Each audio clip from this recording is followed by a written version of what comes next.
And welcome back to another monthly collaboration. Are you looking to buy an RV? Maybe your first, maybe a subsequent one. Well, the Hershey RV show just concluded, but you know what? There's going to be a lot of other RV shows coming, whether they're, small regional ones or even larger ones coming up in the beginning of the year. What we wanted to do as a collective group is sort of help guide you through some of those things that you can do if you're looking to purchase an RV. If you're new here, we're the Roadsmiths and we're Ken and Pam. We've been on the road now over 3.5 years, mostly full time. We actually have two RVs, the one which we're in now, a Lance travel trailer, and then we have an Alliance fifth wheel. Yeah, we've been in the Alliance for 3.5 years and it's in storage right now. We bought this Lance travel trailer to go to Alaska, but we had a change in family in a good way, expecting a new grandbaby here very, very soon. And so we didn't go to Alaska, but we're really checking out some really cool places, and we're in one of the most fascinating places, the Grand Tetons, and it's very cool.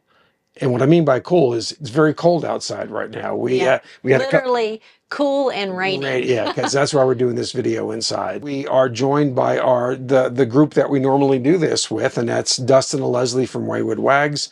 That's Lawrence and Natalie from Brazen Brits. That's Jerry and Teresa from Happy Place Diaries. And that's Chris and Katrina from Our Everyday Getaway. And as we normally do, we have a special guest, and we're excited about this guest as well. We're excited about all the guests, but what's interesting is that Sherry and I were Giants fans, and we actually ran across each other, but didn't get a chance to meet when we were in Yellowstone Edge Resort last year. But it's Sherry and John from Amp to Glam, so we're excited to have them.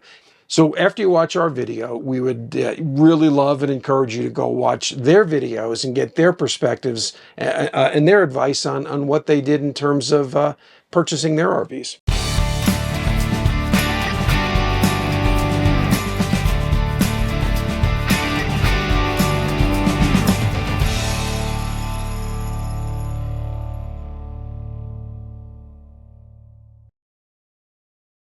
So some things you may want to consider up front are, first of all, how often will you be using your rig?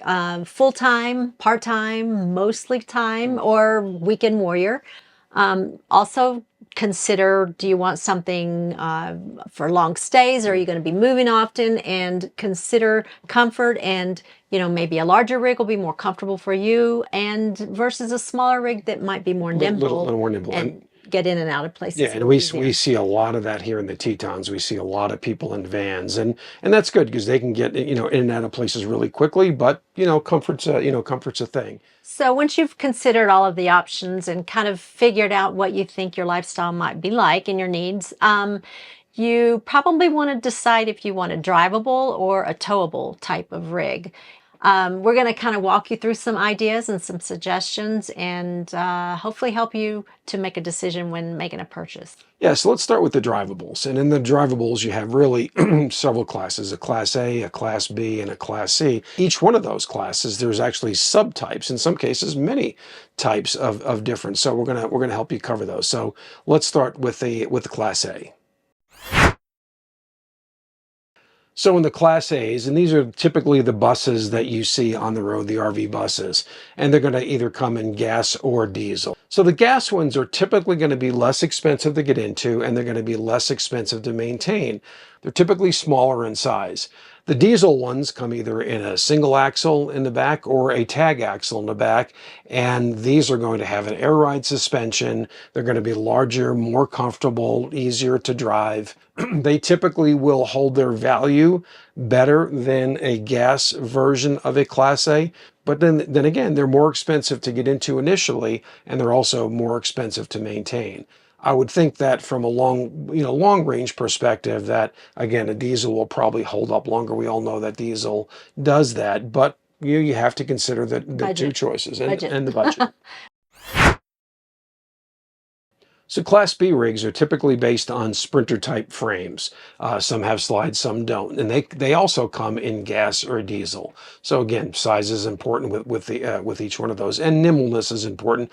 They have a limited towing capacity, so that's why you see some of these vans that people are in, and that's their primary vehicle. They don't tow anything behind. And then you see some that are like the B pluses that actually can tow something like a small Jeep or just a smaller vehicle. Some of them can be 4x4 and very ruggedized, very off-road capable, and that's cool as well. So when you talk about Class C rigs, this is where you get many, many, many subtypes. Typical Class Cs are probably some of the most popular ones that you see out there. They're gas, and they're typically built on something like a 40, 450 chassis. That's a, kind of an extended van chassis. And again, very limited towing capacity, but the most economical of the Cs to get into. Then there's a class of Cs called Super Cs, and within those, there's actually two types as well. There are Super Cs that are built on things like the Ford F550 frame or the Dodge 5500 frame or even the GMC 55 or 6500 frame.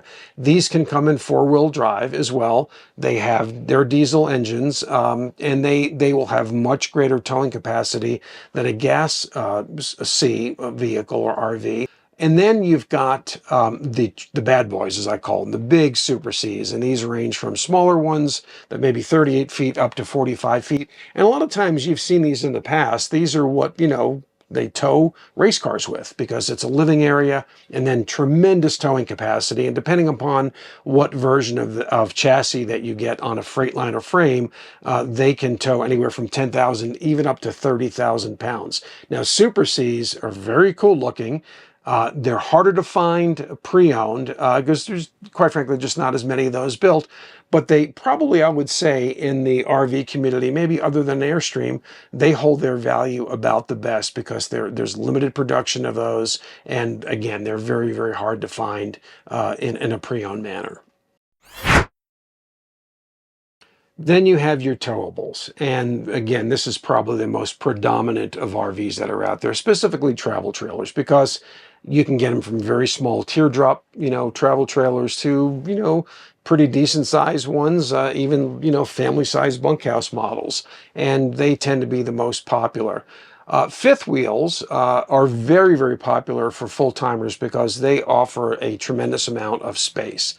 Yeah, they feel like well, since we own one, I can say this. It kind of feels more like a small apartment on wheels, which is kind of cool. Yeah, it really does. I mean, our Alliance has a king size bed. It's got a good size shower. It's got a full kitchen. It's got, it's got theater seats. Even has a little fireplace, which isn't really fire, but it does offer some heat. But the issue with fifth wheels is you have to have a sizable truck. A travel trailer you can tow with depending upon the size, from an SUV to maybe a one, half-ton truck or a 3/4 or a 1-ton truck. We actually tow this Lance, and we don't need a 1-ton diesel, but we also use the same truck to tow our Alliance. Fifth wheels come from, anywhere from 26 feet up to 45 feet. And you see a lot of these with dualies. They kind of sort of come in several classes, and that is, like Pam said, more of a small apartment on wheels, or you see a lot of what they call toy haulers. And the toy haulers allow people to tow motorcycles, razors, 4x4s, kayaks, golf carts, those kinds of things. So it allows you to carry that, in the back of the RV. So definitely, if you can't go to an RV show, if there's one local, some of the local ones can be very good. We started out with the local Dallas RV show, and it was a good experience. We have gone to some of the larger RV shows after we've purchased a rig. If you can't do that, then find a large vendor or a large dealership that specializes in multi-vendor equipment, and then just, again, go through, get comfortable with the layout, get comfortable with all those things. A lot of these rigs come with slides, right? When you start getting into a little bit bigger rig, it's got a slide, and that gives you a lot of expansive room. The challenge there is if that slide is in the way of some things when you say pull over, and we do a lot of that where as we're driving, we pull over, have some lunch. In our particular rig, we can get access to our refrigerator, we can get access to the bathroom. Another consideration is just don't go too large on your first one. As we mentioned before, it's harder to get into places, and resale, quite frankly, is a little bit harder because of the size of the rig, and the market is smaller for that.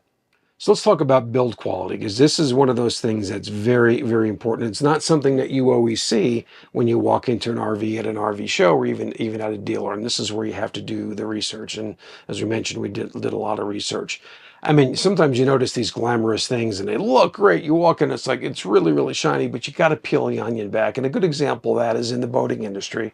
We were boaters for a number of years, and there's some that look great, but then you start opening up hatches, you notice they're not you know, they're not finished out, or they're not using backing plates, or they're doing things that they're cutting corners. They're making it look nice when you walk in to get that emotion, but they're not built exceptionally well. You know, check out the reputation. I mean, almost every RV manufacturer now has a Facebook forum, and even if you're not an owner, you can join and just ask questions, you know, see the thread, see how people are interacting, the problems they're having, and how, you know, the manufacturer may be even responding to that, or even how the owners are responding.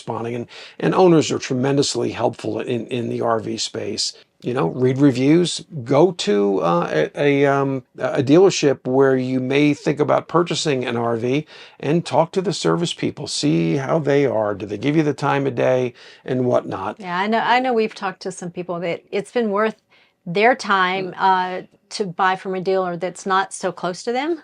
Some vendors will stand behind their product, and we've been fortunate with the 2 vendors that we've picked, and some dealerships will stand behind their product, and some will, as soon as you cut the check, man, they don't want to have anything to do with you anymore. So like anything else, do the research on the dealership, on the vendor, get owners' perspectives from both the manufacturer as well as the dealership.